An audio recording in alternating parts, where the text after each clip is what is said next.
Hello, and welcome to Linux Action News, episode 255, recorded on August 24th, 2022. I'm Chris. And I'm Wes. Hello, Wes. Let's do the news. We start this week with a story for those of us with just too dang many CPU cores and not enough time. Multiple efforts are now underway to improve the boot time for ARM or RISC-V systems that use Kexec. Every now and then we have a story that I feel like was custom written for Wes Payne. We recently even covered another effort underway by the folks at TikTok to optimize how the kernel image compression is handled during a Kexec boot or shutdown. But now, there's new work seemingly underway from either an individual or at least a small group sharing a Gmail account. And this new set of patches allows the kernel to bring down CPU cores in parallel. Before we get into the details, a little background for those of you maybe not Kexec enthusiasts. It's an abbreviation for kernel execute, and it allows an admin to reboot or boot into an entirely different new kernel without going through the usual posting process of a typical startup. So this lets you perform faster system reboots, get to skip all that slow hardware initialization, or you can boot into a very different kernel, perhaps to perform a function like crash recovery. Now, currently, carrying out a Kexec reboot on RISC-V or a 64-bit ARM system, well, it can be a little bit painful, at least if you're lucky enough to have a high core count system, since each CPU core is shut down one at a time, one after another. To underscore that point, the patch author points out that with this new work, an 80-core ARM server can do a Kexec reboot in just 1 second. Previously, that took almost 15 seconds. Yeah, now you add that up like across infrastructure like AWS. Oh man, now you're talking a real savings. That's a game changer for some of these big cloud providers. And other architectures like x86 64 and Power, well, yeah, no surprise there. They've already solved this a little while ago when using Kexec, so they're not currently bottlenecked by that serialized style of shutdown of the CPU cores. So with a bit of luck, these 10 patches could soon be mainlined, and, well, at least our Wes Payne will be delighted about it. But one thing that I'd like a little more clarity about is if these two efforts have any connection at all. It seemed on first pass they didn't, but I think I'd like more details there. Yeah, it is a little bit curious. Why all this work on Kexec just right now? Perhaps it's the intersection of, some of these new architectures really gaining in popularity lately, and then perhaps also a bit of Kexec being viewed as something of a curiosity, at least by us, desktop-dominant folks at times. But I suspect it may see more use in production than we really give it credit for. But as always, if you have more details, or heck, if you're using Kexec in production, let us know in our Matrix room or linuxactionnews.com/contact. And speaking of RISC-V devices, Star5 Tech out of Shenzhen, China has launched their first Kickstarter to fund a small board computer in the spirit of a Raspberry Pi, but loaded with a RISC-V chip. And I have to say, it's been a really long time since a crowdfunder sucked me in and I funded anything. But the Vision 5.2 got me. I have backed a unit that claims it will ship in November. At the core of that unit, well, it's the Star5 64-bit CPU, featuring quad Sci5 1.5 GHz cores. And in a larger change from the Vision 5.2's predecessor, this thing's got an Imagination BXE 432 graphics processing unit, which should do some of the heavy lifting if you're using this for desktop or graphical workloads. Yeah, so the device itself, it's in a rough footprint of a Raspberry Pi, I'll say. But unlike the Pi, the Vision 5.2 also has eMMC on board and an M.2 key slot for an SSD. As well as a standard 40-pin GPIO header, HDMI, multiple USB, and two Ethernet ports. Now, the Kickstarter is offering a super early bird special version, which has different Ethernet ports. One supports 10 or 100 megabits, while the other is gigabit only, but all other aspects remain the same. Impressively, the Kickstarter has already reached its goal and within 24 hours to boot. Aiming to hit 28K from the start, the campaign has raised nearly 40K as we record. Well, just a quick note to let you know about an important election coming up. The 2022 election for members of the Linux Foundation's Technical Advisory Board, known as TAB, will be held during the Linux Plumbers Conference coming up on September 12th to the 14th. The TAB represents the kernel development community to the Linux Foundation and beyond, and holds a seat on the Foundation's board of directors. The call for nominees for this year's election has already gone out. The deadline for nominations is September 12th. From the "I had no idea that project was even still alive in 2022" file, Webmin, the once king of remote web management, first released in 1997, has released version 2.0 this week. And yes, it's still mainly written in Perl. As you might expect, Webmin 2.0 has been in the works for years. Initially, the goal of the 2.0 release was focused on removing the legacy support that had built up over the many years of development. But as time has gone on, Webmin 2.0 has become more of an incremental update over the 1 series. There are some nice visual improvements for sure, support for multiple versions of Webmin installed on a system with systemd, and it's great to see support for AMD CPU temperatures. You know, just in general, it's impressive to see a project continue on after 25 years. It's still developed, it's still in use. We should just take a moment to acknowledge that this is providing a lot of value to folks out there. In this particular release, the project seems to be focusing on enforcing HTTP strict transport security, as well as adding better HTTP to HTTPS redirects when you've got SSL enabled. That's a good thing to see on your remote web interface to admin your box. I'm really glad they enabled that. I also, though, am just really happy to see the project continue. And it's not like they haven't had any releases over the years. We're having a bit of fun here. In fact, their previous release, version 1.999-2, was released on August 4th. And the release before that, July 25th, and July 13th before that. So really, the 1.0 series has seen many updates over the years. It's just not something I use anymore. But there was a time in the early 2000s when Webmin helped me bridge that gap in a world where I had Windows and Linux servers and I needed to transition, especially when I was learning Linux service management and things like Zinetd and Apache Virtual Hosts and the basics of Samba. Webmin gave me a UI to figure that stuff out. And having a standard tool I could load on my Red Hat boxes, my Debian machines, and my Mandrake systems was really valuable. Flatpak 1.14.0 is out this week. It's the culmination of several months of work by dozens of people, and it brings a variety of lower-level improvements, as well as correcting an issue that could lead to memory corruption. Well, that's always good to see. You know, there's a lot in 1.14, but I think what our listeners are going to find most interesting are the improvements to the command line tools.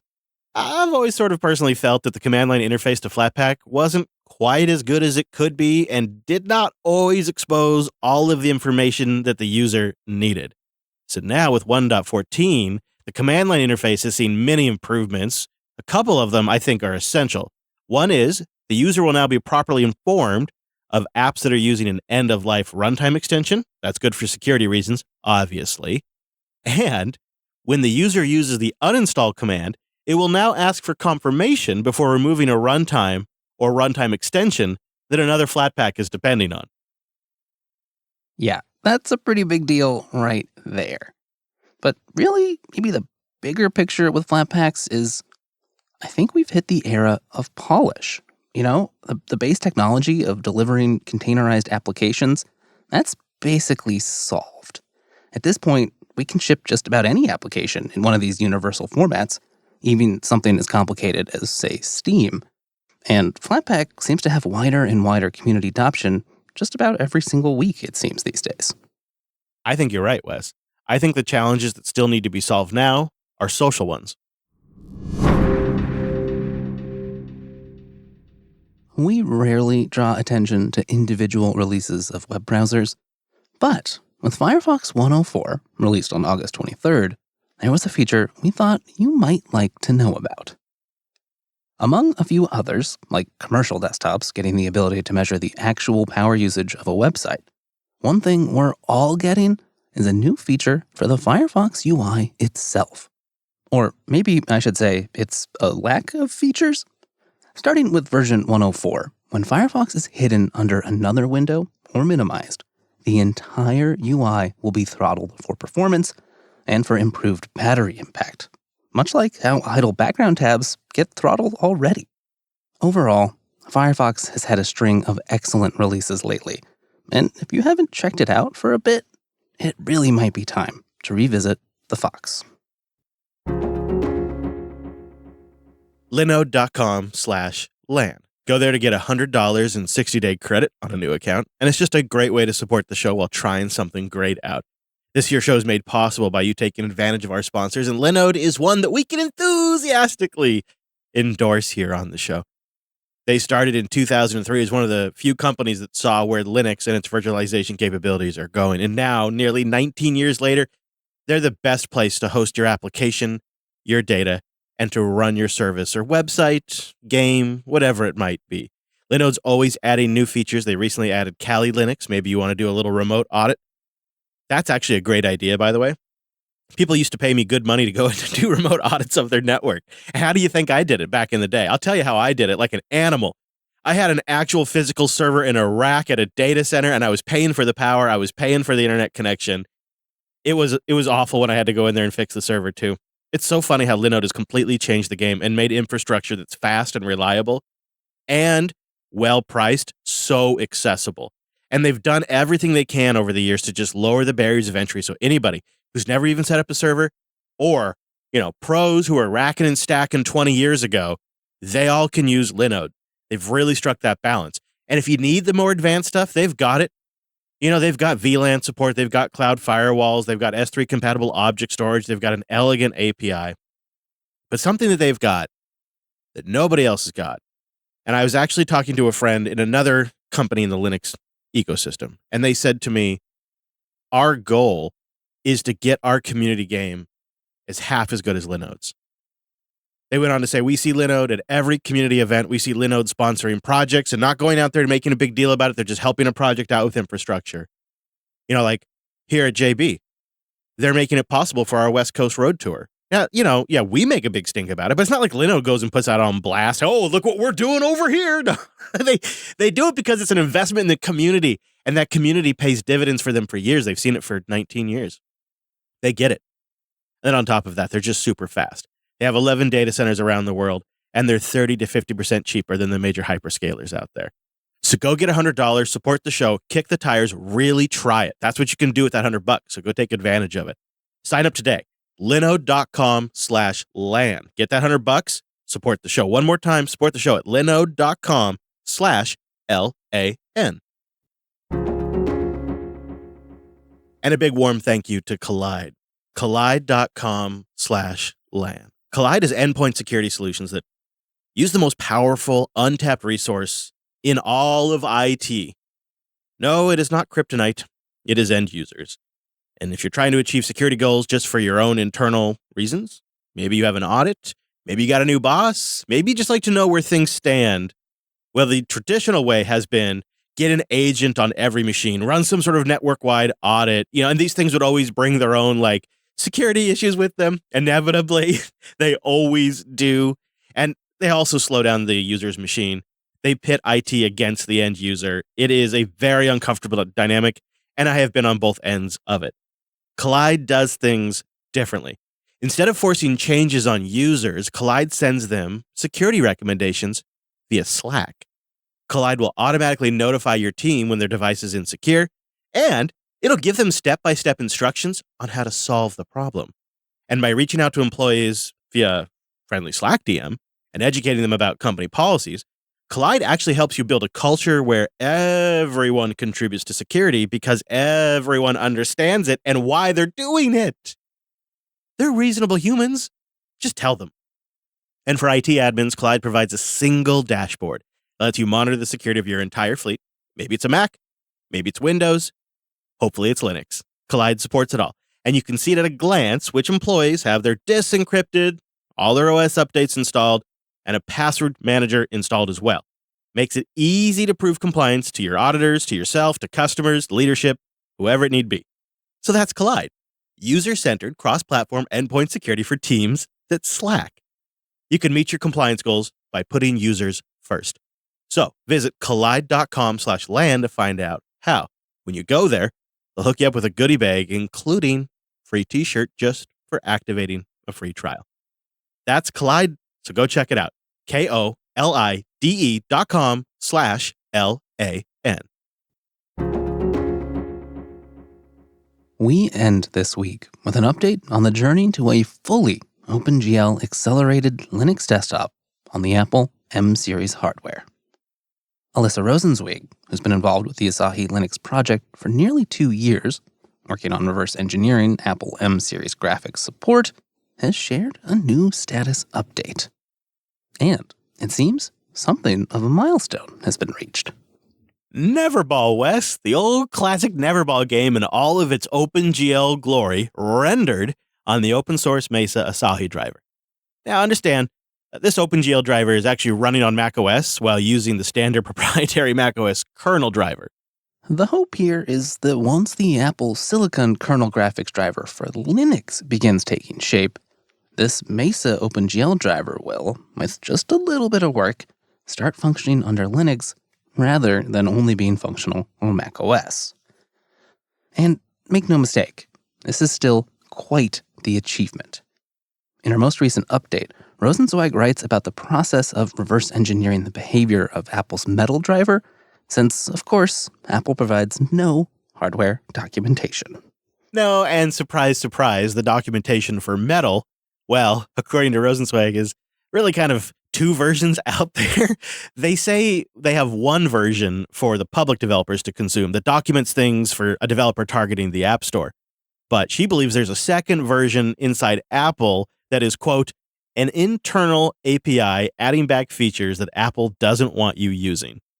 And while Apple does not publish those features or any kind of documentation on those internal APIs, the team found a, quote, glimpse behind the curtain. The undocumented classes and methods making up Apple's internal Metal API, of course, are still available in the production Metal binaries. To use them, a developer only needs the missing headers, and fortunately, Objective-C symbols contain enough information to reconstruct the header files, allowing Rosenzweig to experiment with undocumented methods that have extra functionality inherited from OpenGL. Now, all of this is very exciting, but we should probably be clear. Reverse engineering a driver stack requires years of work. You gamers out there should probably be prepared to wait a few more years before you'll really be satisfied with GPU driver performance. Yep, and the Asahi developers will be the first to tell us, temper our expectations. But for those of us who would be satisfied with enough functionality for an accelerated desktop environment, a working web browser, and maybe a few older games, Rosenzweig thinks they might be there by the end of this year, saying, quote, I'm optimistic I will have native OpenGL 2.1 in Asahi Linux by the end of the year. That's enough to accelerate your desktop environment and browser. It's also enough to play older games like Neverball. Even without fancy features, GPU acceleration means smooth animations and better battery life. That'd be a heck of a thing to see, especially if they do it by the end of the year. That would be really impressive and, in my opinion, pretty much the best case scenario for work like this, I'd say. I mean, I'd be blown away, honestly. And I wouldn't be surprised if the project doesn't make a funding push to try to hire Rosenzweig full-time so she can really get this thing across the finish line. We'll keep an eye on it, keep an eye on everything else going on in the world of Linux and open source, so don't miss a single episode. Go to linuxactionnews.com/subscribe for all the ways to get every single release. And linuxactionnews.com/contact for ways to get in touch. Did we miss a story this week? Boost in with a new podcast app and tell us what you'd like to have heard us cover. We'll be back next week with our take on the latest Linux and open source news. Thanks for joining us. And that's all the news for this week.